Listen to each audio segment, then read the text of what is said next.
मुझे अरबी में आयात सुना रहे हैं, ये सारी चीजें कर रहे हैं।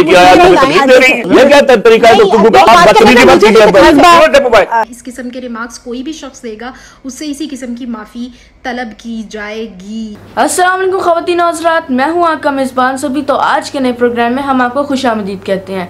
बाबा आउट ऑफ सिटी थे, लेकिन टॉपिक ऐसा था कि मुझे प्रोग्राम बनाना पड़ा। आपको पता होगा कि आज से कुछ अर्सा पहले जो शोज होते थे वो अपनी क्वालिटीज़ की वजह से मशहूर होते थे, अपनी क्वालिटीज़ की वजह से फेमस होते थे और उनको लोग खुशी से देखते थे, उनसे कुछ सीखने को मिलता था। लेकिन आजकल जो शोज होते हैं उनके अंदर झूठी कंट्रोवर्सीज बनाई जाती हैं, किसी को गाली देकर और किसी पर कीचड़ उछालकर उसकी जान को खतरे में डालकर शो को हिट किया जाता है।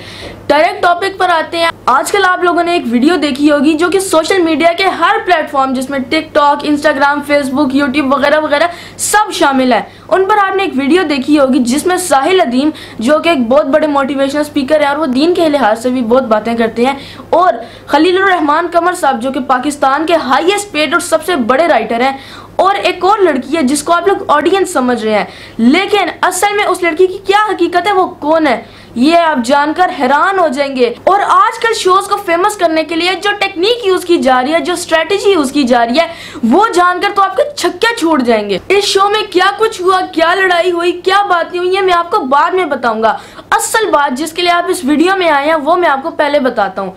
ये जो लड़की है जिसको आप ऑडियंस समझ रहे हैं, इनका नाम है असबा अब्दुल्ला और इन्होंने अपने करियर का आगाज जियो न्यूज से किया और ये इसी प्रोग्राम मुकालमा की प्रोड्यूसर हैं जो कि समा न्यूज पर चलता है। थोड़ी बहुत पजल सॉल्व होना शुरू हुई ना, आगे जानकर आपको और हैरानगी होगी। जैसा कि मैं आपको पहले ही बता चुका हूँ कि असबा अब्दुल्ला ने अपने करियर का आगाज जियो न्यूज से किया, उसके बाद वो नियो न्यूज पर आ गई, उसके बाद वो 92 न्यूज पर आ गई और उसके बाद वो हम न्यूज पर आई। फिर उसके बाद काफी अर्सा तक वो बेरोजगार रही। उस दौरान पता नहीं उन्होंने क्या किया, लेकिन उसके बाद उनको एक शो मिला समा पे जिसका नाम था मुकालमा और वो इसकी कंटेंट राइटर थी। जब ये 92 न्यूज और नियो न्यूज पर थी तब ये उनकी वेबसाइट हैंडल करती थी, वेबसाइट पर कब खबरें लगनी है, कैसे लगनी है, ये सारा देखती थी। फिर जब ये समा पर आई और ये कंटेंट राइटर बनी, प्रोड्यूसर बनी, फिर उन्होंने कहा कुछ तो ऐसा करना है जिससे मेरा शो हिट हो जाए। जिस शो मुकालमे को कोई नहीं देखता था, कोई नहीं जानता था कि ये शो कब लगता है, कैसे लगता है, उन्होंने फिर ऐसी कंट्रोवर्सी बनाई कि ये हिट हो गया। खैर मेरी वीडियो की वजह से भी ज्यादा हिट हो जाएंगी। शो में होता कुछ यूं है कि एक तरफ बैठे होते हैं साहिल अदीम और दूसरी तरफ बैठे होते हैं खलीलुर रहमान कमर साहब। अब दोनों तरफ गुस्से वाले लोग बैठे हैं और ऑडियंस में से एक लड़की उठ के कोई सवाल करती है साहिल अदीम से और साहिल अदीम आगे से उनसे तागूत का मतलब पूछते हैं, जिसके जवाब में वो लड़की फिर बदतमीजी करती है, बहस होती है उन दोनों की आपस में। फिर साहिल अदीम कहते हैं कि मुझे इस बात पर बहुत अफसोस है कि पाकिस्तान की 95% औरतें जाहिल हैं। इसके जवाब में उस लड़की ने कहा कि आप मुझे अल्लाह रसूल और दीन की बातें ना सिखाएं, आप पाकिस्तानी औरतों से माफी मांगे कि आपने उनको जाहिल कहा है। आपने अगर जाहिल कह दिया तो आप माफी मांग ले, आपका क्या जाता है। इसके जवाब में साहिल अदीम उनको कह रहे थे कि बेटा आप मेरी बात नहीं समझ रही, आप मेरी बात समझने की कोशिश करें। वो साहिल अदीम उनको बेटा बेटा करके बुला रहे थे, लेकिन उनकी आगे से एक ही स्टेटमेंट थी कि आप पाकिस्तानी औरतों से माफी मांगे। फिर साहिल अदीम कहते हैं कि मैं साहिल अदीम इस बात की जिम्मेदारी लेता हूं कि मैं पाकिस्तानी बच्चियों को पढ़ा नहीं सका, मेरे पास इल्म था और मैं उन तक पहुंचा नहीं सका, मैं इस बात की माफी मांगता हूं। लेकिन फिर भी आगे से यही स्टेटमेंट थी कि आप माफी मांगे पाकिस्तानी औरतों से, जिसके जवाब में फिर खलीलुर रहमान कमर गुस्से में आ गए और उन्होंने फिर आगे से कहा कि इसको निकालो यहाँ से, इसको बात करने की तमीज ही नहीं है, किसको बिठा दिया है? ये क्या तरीका है?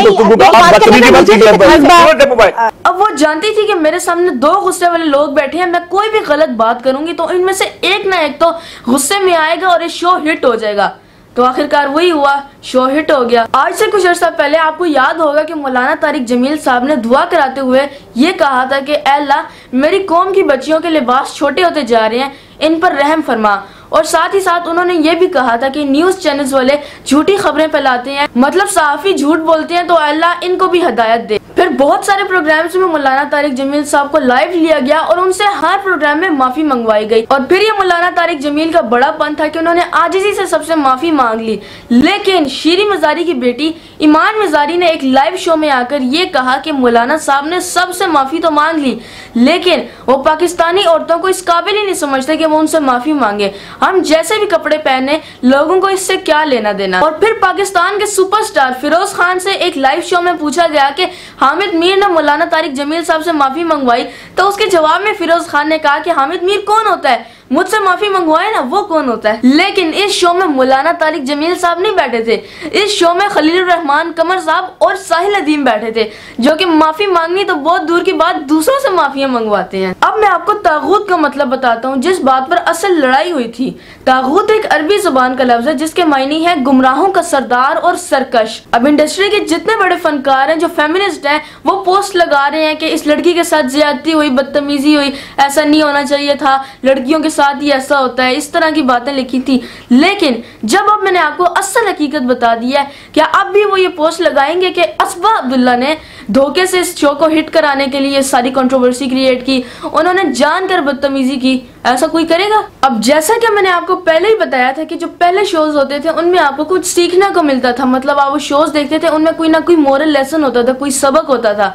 लेकिन आजकल के शोज नहीं होते ऐसे जिसमें आप बच्चों के साथ बैठ के देखें। हर शो में ऐसे ही होता है तुम्हारे साथ ऐसे हुआ। मॉर्निंग शोज में बस एक ही बात होती है, वेट कम कैसे किया, अच्छा रंग गोरा कैसे किया, है तुम्हारा शोर इतना जालिम है, तुम्हारी वो लड़ाई कैसी हुई।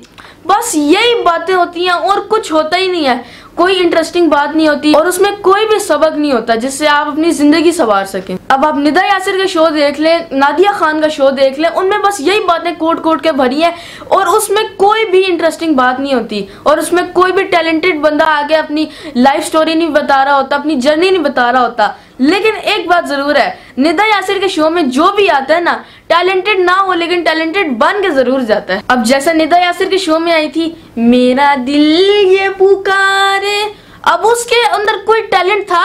सारे कह रहे थे मासूम सी लड़की है, ये है वो है, बाद में तो पता चला उसका तो काम ही यही है। अब मैंने आपको असबा अब्दुल्ला, खलीलुर रहमान कमर साहब और साहिल अदीम साहब की इस कंट्रोवर्सी के बारे में A to Z सब कुछ बता दिया है। अब आपके हाथ में फैसला कि आप किसका साथ देते हैं, साहिल अदीम का या फिर असबा अब्दुल्ला का। और ये सारी वीडियो आपने गौर से देखकर इस बात पर गौर कर अपनी राय कमेंट में जरूर देनी है। तब तक के लिए मुझे दीजिए इजाजत, अल्लाह हाफिज।